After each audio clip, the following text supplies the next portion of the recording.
We are recording live for my Beyond Balance podcast, but we are here in Life Transformed in my community on Facebook. And I'm so excited to share this story with this amazing young woman, Felicia Romero. She has built an incredible coaching business that is aligned, that is in feminine energy. I was just saying to her before we hopped on live, a lot of the times as entrepreneurs, as females, we have this masculine energy to run a business. And she's really stepped into that like beautiful goddess feminine energy. And so I'm going to, I was behind the scenes listening to some of her story and I'm like, stop. We need to just like go live. Let's go talk about this. Like, I want you to hear from her what she's been through and who she is, because she has one of the most incredible stories. And I really value how you show up and how you serve people online. And that's one of the reasons I wanted you as a guest. So Felicia, thank you so much for being here today. Would you please share your story with us? I would like to give you a really warm welcome to my audience. You guys got to get to know her. She's incredible.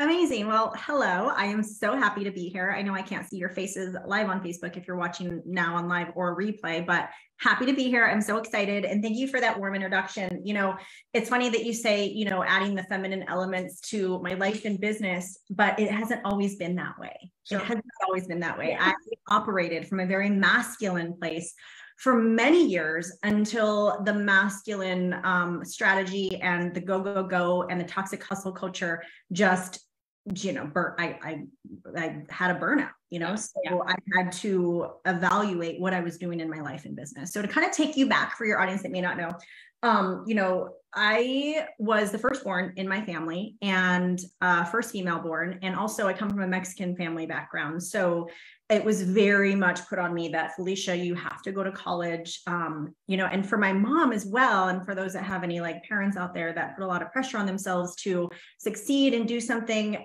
very notable. My mom was very much like, hey, like, you're going to be a lawyer, or you're going to be this like very, this notable profession that when we think of like back in the day, now I'm 41, we didn't have what we have now, the options that we have now in terms of making money and really creating a life by design. Right.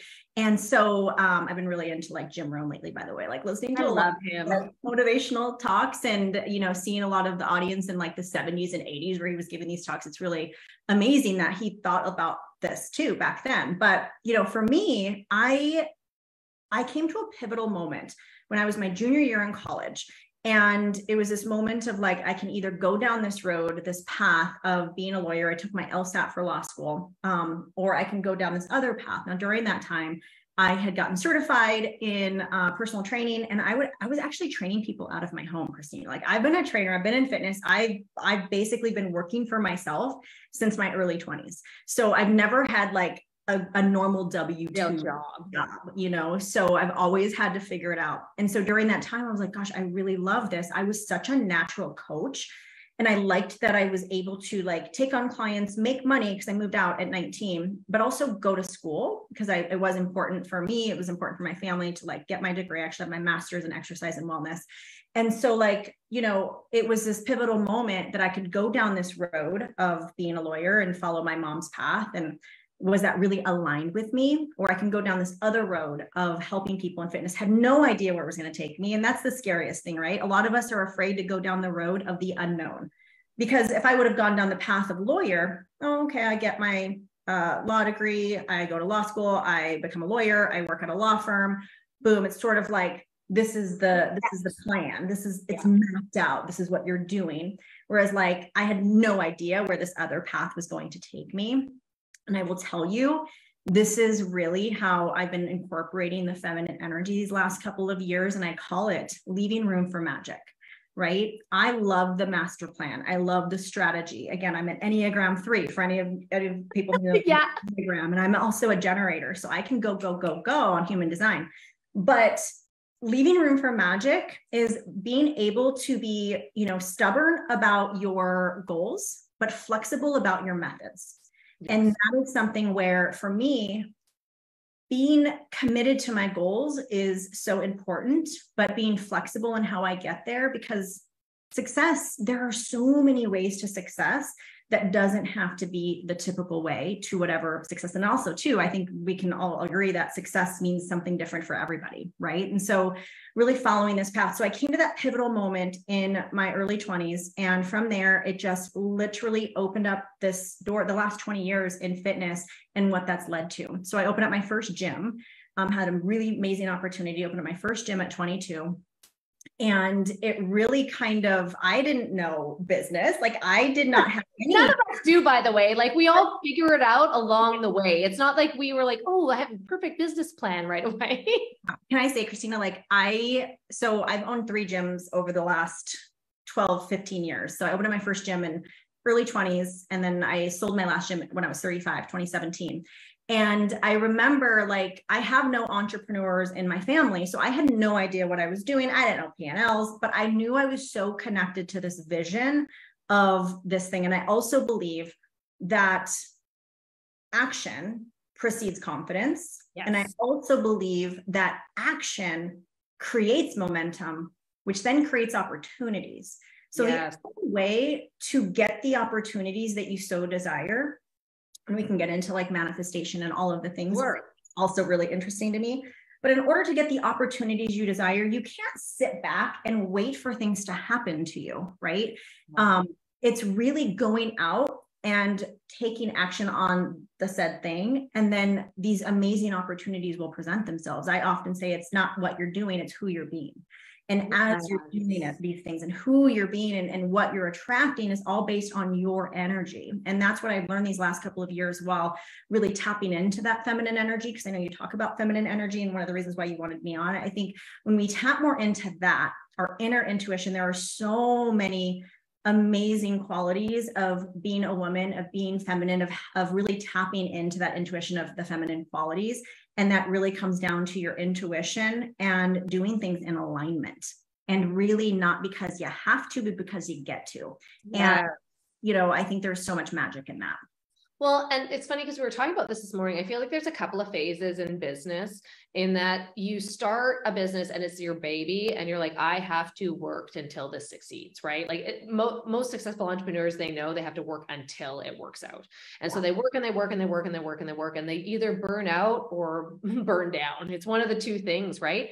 And then there's this stage where you realize, oh, wait a second. Okay, this is a long-term thing. This is uphill all the way, all the time, but it's a purpose-driven thing. It's not just because I want to make money. It's not because it's the easiest way. It's because it's what actually drives me at my core. And I love what you said, when you ask the universe for something, when you ask and you put that energy out there, it's not what you want that you get, it's who you are.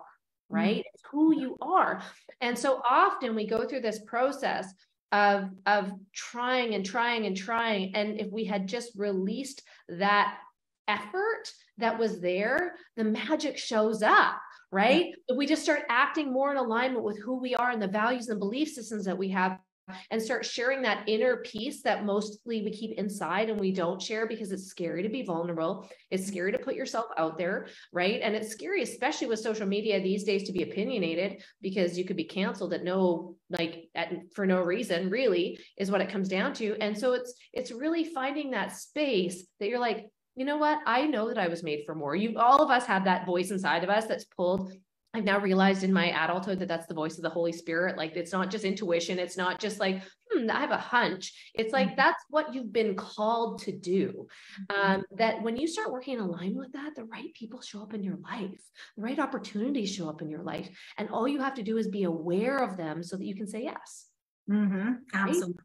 Right? I love that. So have you ever read The Big Leap? Yes. Yeah. I needed to read that book. I recommend anyone starting out in business or even just has this feeling of knowing they were meant for more, spirits telling you you are meant for more and you can, and I heard this quote once that, fear is really loud.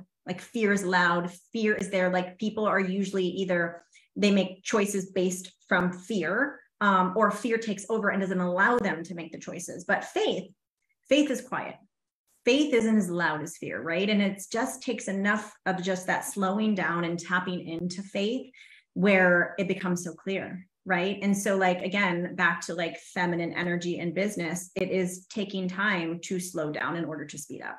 It's listening to yourself. It's being quiet. It's getting quiet. It's trusting yourself, trusting your decisions, trusting that it's going to work out. Now, I do believe that, you know, with these ideations, because people can sit in ideation stage for a long time, we do need some of those masculine qualities in order to implement and take action.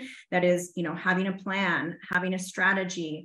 I do believe in setting goals, but more so intentions. I don't necessarily focus on outcomes anymore. Like, hey, I want this income goal of, you know, 40K this month. I think it serves a place and time, but I also think sometimes it sets us up for disappointment and unrealistic expectations. So instead of doing that, I like to do action-based goals. So like, okay, so if my, you know, if instead of setting the 40K goal, how many conversations can I have this week? How many podcasts can I get on this week to speak about my mission, to speak about my purpose, to help someone, to be in service? Can we wake up today, especially if you have a service-based business or, you know, you're in the online space, instead of focusing on the external outcome of trying to get to a certain place, can you wake up today and say, how can I serve someone today? What can I teach? And if only 5 people show up, well, I'm going to give my all to those 5 people, because we all start somewhere. I guarantee you all of the big coaches that you see in the online industry or big entrepreneurs who started, obviously we all know the Sarah Blakely story with Spanx, like she was selling fax machines and like she got turned down, you know, 20 plus times, maybe even more. No one thought her idea was good, right? But she didn't give up. It's like, you know, I do believe that failure is part of the process and part of the journey to success. But this is where we have to like tap into that trust that we're on the right path, and, you know, we'll pivot when necessary. That unshakable faith, you know, that unshakable faith that things will work out. If you can continue to keep that mindset and know that you're in control of it. And, you know, you talk about other successful entrepreneurs, and right now, man, Taylor Swift is at the pinnacle of that, right? She's created an ecosystem. She's created something that is so big that everybody wants a piece of her. But she said, you know, I heard no more times than most people in a lifetime by the time I was 12. I've been doing this for 17 years. I plugged away at it. I did things when people were talking about me. I disappeared for a while when people said that they didn't like me. They talked about my dating life. They talked about all these things that they'd never talk about if it was a man, but they brought all of these things, and she had to go through fire to get where she is. But now this tour, this Eras tour, she will make $900 million. That is the highest grossing tour of all time. I think I think YouTube a couple of years ago had done 300 million. I know Dave Matthews has done that, but like no artist in the world has done a $900 million tour. People, I think, often don't understand the effort and the length of time it takes to build something of significance. And I know that you've been doing this since you were 20, right? Like this is something that you've grown and it's evolved. So do you want to talk a little bit about that process and how you've evolved in the process? Because often people will stick with something, like say they set up a clothing store, or maybe they set up one gym, right? And they're just like, I'm going to plug away until that's finished. And they don't end up evolving to the highest level possible for them to serve people. So do you want to talk a little bit about that evolution for you over the years?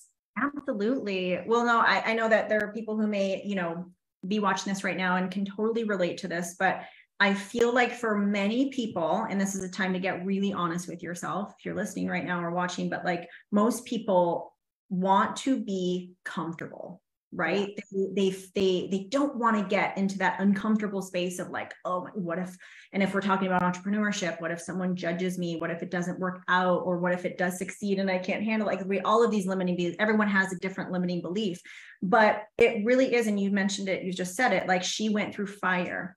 Like if we think of like anything that has really like grown under pressure, we think of a diamond, right? Growing under like immense pressure to become a diamond. Like we have to go through these things in order to become who we're meant to become. And so I do believe that change is inevitable, but growth is optional, right? Or change is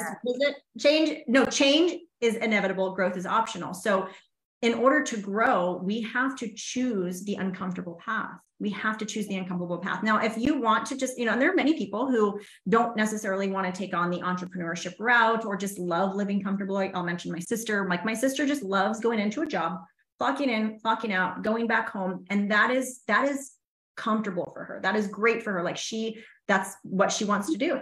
She's still doing that, right? She's still doing it, right? But then there's a whole other subset of people who know that they're meant for more and know that they want to achieve these big things. But I do believe that it comes down to, and we mentioned it earlier, the mindset, right? The mindset can be your greatest ally or your biggest enemy. And it's really, confronting that and doing the inner work. I do believe that entrepreneurship is the biggest personal development lesson you will ever go through. If you think you're good now, try now attaching your name to something and go online and all of the things that come up. And I want you just to be aware of it. What is going through your mind as you're doing an Instagram live, or you decide to launch this big thing or launch this program or become a coach or become an entrepreneur or create a product?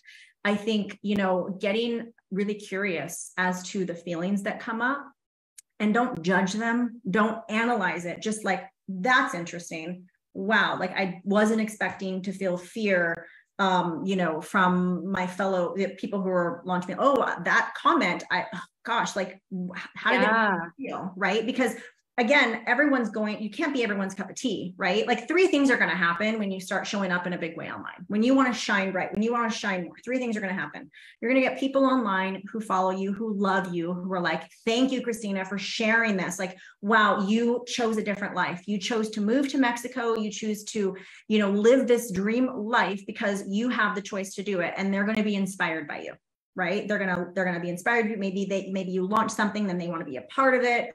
Then you're going to get the second person who's following you, who is like, wow, inspired by you, really exciting. Cool. You moved to Mexico, but doesn't have any desire to be a nomad or to leave the country or to really just change their life, but they're inspired by you. Right. And then you're going to have the third type of person who you trigger, who will leave a nasty comment, who will unfollow, who will, maybe. And they'll tell you that they're going to unfollow you too. They'll tell you that they're going to unfollow. They'll have all of these judgy triggers that come up within them.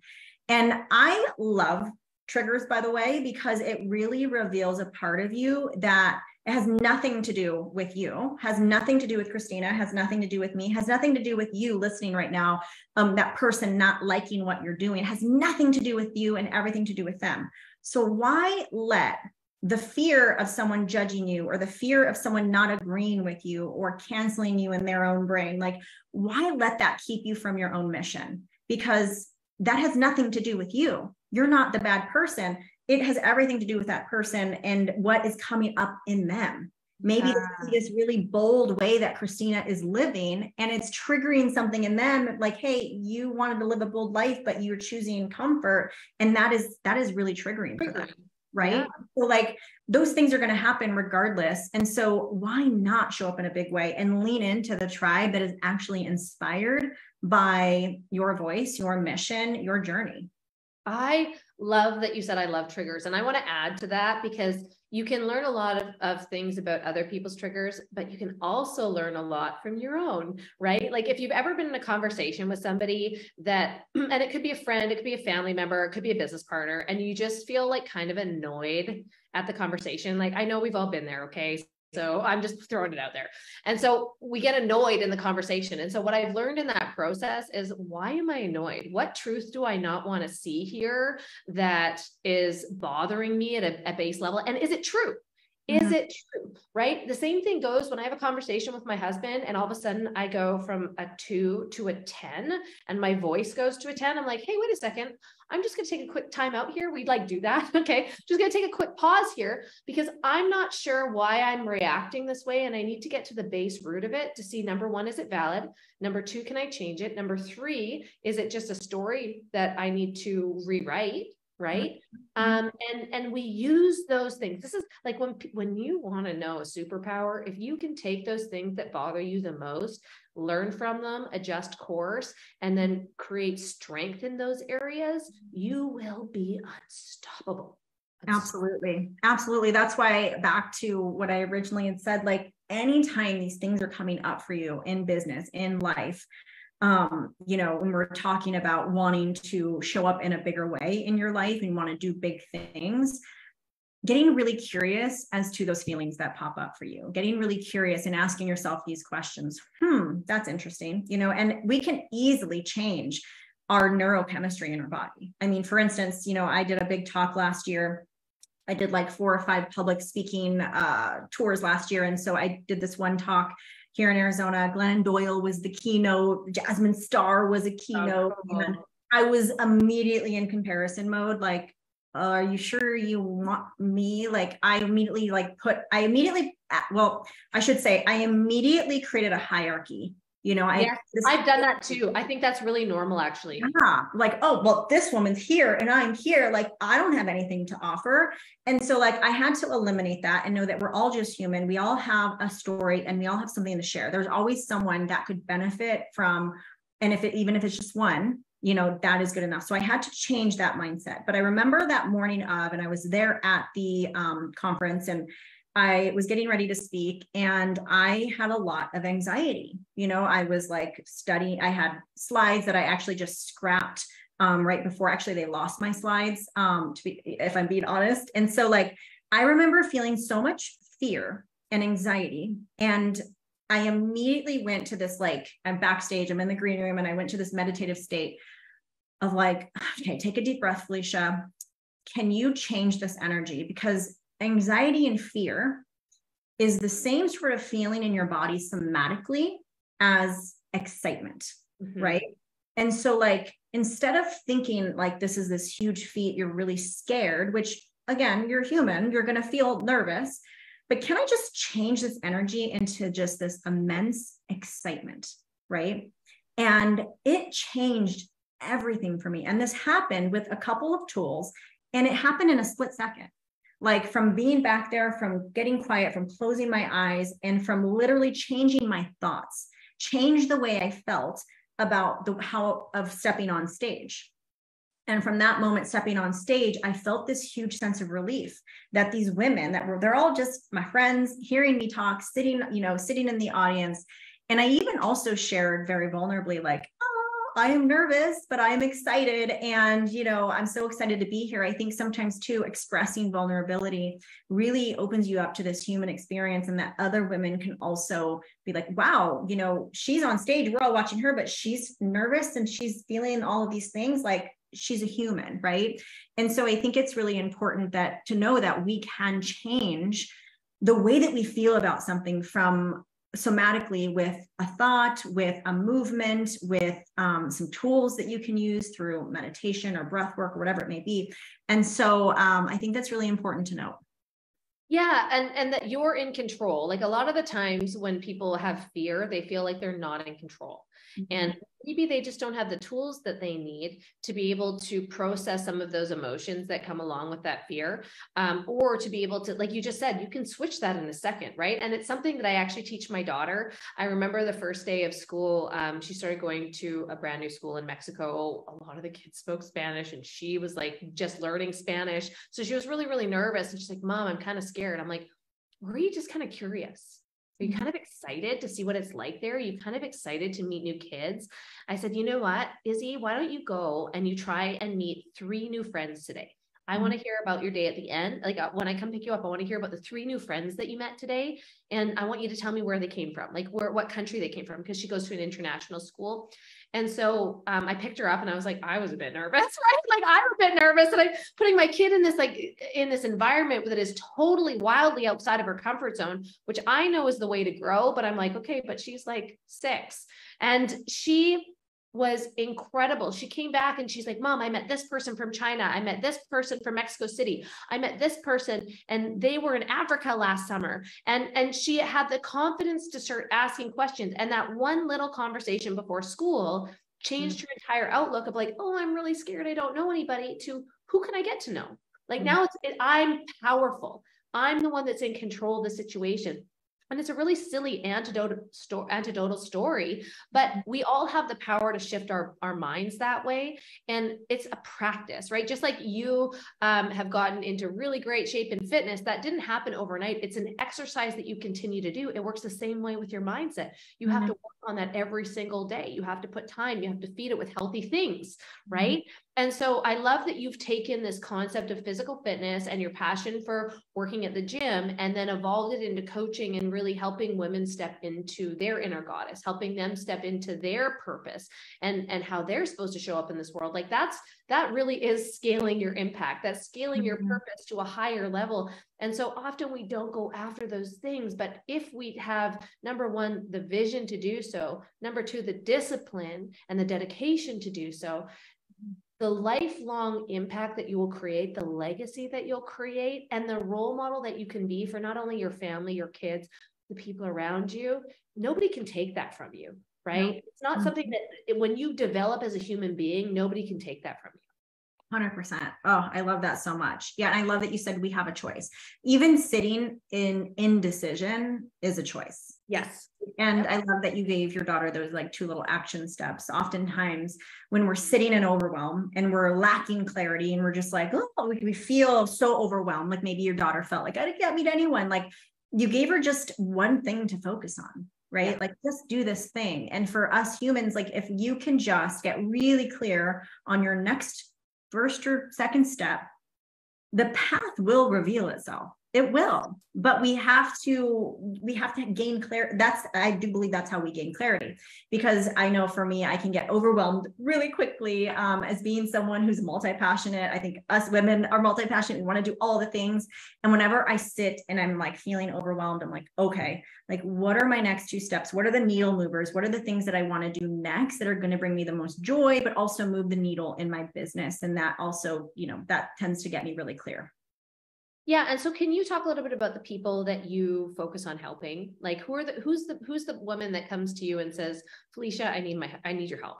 Yeah. So usually it's this woman who is really me 5 or 6 years ago, kind of in the space of still trading time for money, doesn't really know another, maybe even just kind of like, the kind of gal that's like scraping by, doesn't really know her next 2 steps, knows that she doesn't necessarily want to trade time for money, wants multiple streams of income, wants to build a legacy, and wants to step into a bigger life and feel really financially secure, but also, take action in her life and do things a little bit differently than what she's been doing. And so it's really teaching women. So I have a couple of things. I mean, I have group programs for women, but really what I use my social media for is really to show women that, hey, I've been there. I know what it's like to struggle. I mean, I had my car repossessed, 7 or 8 years ago, because I got in a really bad spot. And you can get yourself out of bad situations by, mentorship, but truly choosing to want to change, right? Because, so many of us, I see so many people who work harder for their excuses than their dreams, unfortunately. And it really is that critical moment, because no one's going to come and save you. No one's going to come and change your life. We have to take radical responsibility of our own life if we want to change it. If you're not happy where you're at, doing the same habits and doing the same things you've been doing is actually not serving you. So there's something that needs to change. I think Joe Dispenza says, actually, it is Joe Dispenza, that in order to create the life that you want to create, you have to literally leave old parts of yourself behind that are not going to be able to come with you. So if you know the person that you are now is not going to get you to the place that you want to go next. And so you're going to have to leave parts of that person behind in order to get to your next self. Again, back to, instead of focusing on what are you doing, really focus on who are you being each and every day. Who are you becoming? Right. And I think that a lot of the time we get attached to comfort, right? And not realize that we have to give up good to be great. We have to give up great to be excellent. And sometimes, and for women, this is the hardest, and I'm going to be really transparent. Sometimes we have to give up people in our lives. Sometimes we have to give up like our inner circle, the people that we surround ourselves with the most. Sometimes we outgrow those people, and to truly live life where you are meant to be, you've got to walk away. You've got to walk away from the things that no longer serve you. and it can be painful. It might even be a relationship. It could be a friendship. It could be a business. It could be a company. It could be something that is very uncomfortable to leave behind, but it is necessary in your growth, because if you don't leave it behind, then you get anchored to the past, and that anchor will hold you there and hold you tightly there. And I think that in this, you said it was 7 years ago that you had your car repossessed. I tell the story of going to school and working a couple jobs, and I literally would put like $2 worth of gas in my car to get to and from work. And right, like it was like, that's what it was like. And then I remember I had like made some really bad decisions and bought some furniture on a credit card that I didn't have to pay for a year. Right. And then it was more interest and more interest and more interest.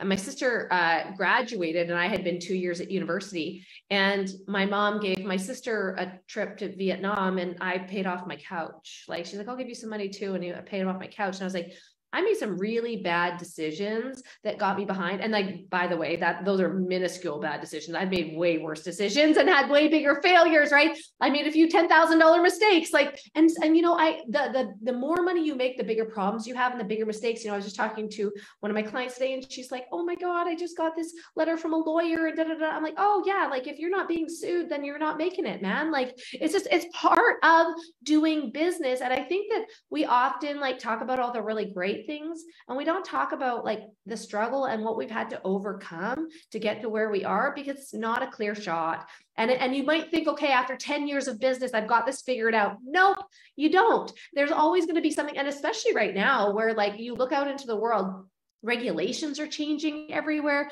You constantly have to stay up to date. Like now, if you have a website, you sell something, like you better have your cookies activated so that people have to click accept, because all of these things are shifting and changing. And if you don't stay ahead of them, you're inevitably going to learn lessons the hard way, but we do. And that's part of the process. That's part of becoming fulfilled in living out your purpose. And the reason I talk about those things is because I don't want people to count themselves out. I don't want them to say, oh man, this is too hard. Maybe I wasn't meant to do this. I should just go back to the job that I was doing before, because nobody goes through this, right? No, everybody that succeeds and creates a legacy and builds an empire and makes a big impact, they go through those struggles. I've cried my way through a lot of things, and I've wanted to quit multiple times in what I'm doing and just go back to what's easy. But I know in the end that lack of fulfillment would just leave me a little bit empty inside, like that. Absolutely. Oh my gosh. You said something so pivotal, that moment of like, should you go back to your job or what you were doing before? And I think it does take a level of discernment, but I do believe that is the breaking point to greatness. Like you can rise to the occasion and really manage that. That's why I always say like getting into entrepreneurship, I do believe that the inner work needs to be done. Yep. Figuring out the things that pop up, because I guarantee, and I can attest to this, you get to a milestone in your business, your first 100K, your first 250K, your first 300K. What you'll notice is that you don't feel any different. Yeah, you have more choices. Money allows for more choices. But what I will say is that you won't feel any different. I remember hitting the coveted milestones and thinking that all my problems were going to be solved. And I only felt worse. Like, joke, isn't it? Like when you finally reach those pinnacles that you thought were like going to make life so amazing. Money isn't always the answer, by the way. Yeah. And so like, again, back to like these feminine, attributes and adding these like feminine qualities to your business is like, can we feel abundant without having the $100,000 in the bank account? Can we feel abundant knowing that only 5 people at your masterclass, right? Can we feel abundant? Can we feel that prior to actually having it, right? Because I did this, this manifestation like exercise recently where, and I think this could be really helpful for your audience is like, okay, like, close your eyes and imagine that you literally just got a phone call and you won the lottery and you won $100 million, but you can't receive it. You can't actually hold it and get it to your bank for 14 days, right? And it's there, it's coming.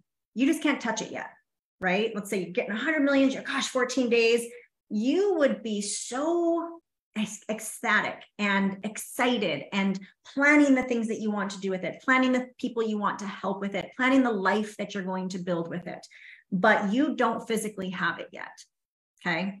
So this is what abundance feels like, right? You are feeling abundant without actually physically, you're getting resourceful with what you have, and you're drumming up this somatic feeling now, and you don't actually have it yet physically. And so can we create that same feeling inside your body, inside your life, knowing that it's coming? And maybe it's not 100 million. Maybe for you, let's be honest, maybe for you, an extra 5,000 would be amazing right now. Right. I remember when I first got into online coaching after selling my gyms, I was like, oh, I just would love to make an extra $3,500 a month. Like, I would feel really good with that. I'd feel really like amazing with that. And so, you know, it's like, what is that number for you? And can we trust that it's coming? And can you be excited about life now and excited about what you're doing, and visualize and manifest and stay the course without actually physically touching it at this moment? Right. And because what happens when, you know, we're in entrepreneurship and we're not making the income that we desire is we start to get really desperate. We start to, you know, kind of get into that scarcity mindset, like it's not enough and I need more. And so like that kind of energy will actually, I do feel, will lead to burnout as well when we're in that like scarcity energy, that lack energy versus and making poor decisions too, based on emotion, right? As opposed to based on facts, we start to make decisions based on emotion, and that's where we get into trouble. Yeah, making poor decisions, taking on people or clients that we don't really want, taking money, which in the long run is probably going to cost you a lot more if it's not an aligned client that you really want. Maybe you have to give refunds. Maybe it's like sucking all of your energy. And we've all been through it. I've been through that. So now I know I don't want to do that anymore because I've been through it. Right. And so, and this is why mentorship is so important. I do believe that mentors are cheat codes to, you know, the life that you want to build. Right. I can share the pivotal moments and the struggles in hopes that maybe you don't make that same mistake, or maybe you have a different insight on it or perspective on it, or strategy that got this person to this place. So yeah, I think that's really important. Oh man, Felicia, this has been so amazing. Thank you so much for taking the time today to be on this podcast. And I would just love for you to share where people can find you. How can they connect with you? Yeah, I hang out over on Instagram quite a bit. So at Felicia Romero, just my first and last name, Felicia Romero, Romero. And then I have TikTok, but I feel like it's easier to communicate on Instagram as far as like DMs. I have a website, FeliciaRomero.com. And then I have my podcast, the Hi Felicia podcast. And so I just hit my 500,000 episode, or 500,000 downloads. Wow. And so really, because I've been doing it for about 4.5 years, and it is just so fun. I just love podcasting. I love having interesting people, hopefully get you on as well. So, but yeah, thank you so much for having me. You're welcome. Well, you guys go check out her podcast, go check out her Instagram. She is a super inspiring lady. And thank you again for being here, Felicia. We'll see you guys next time. Bye.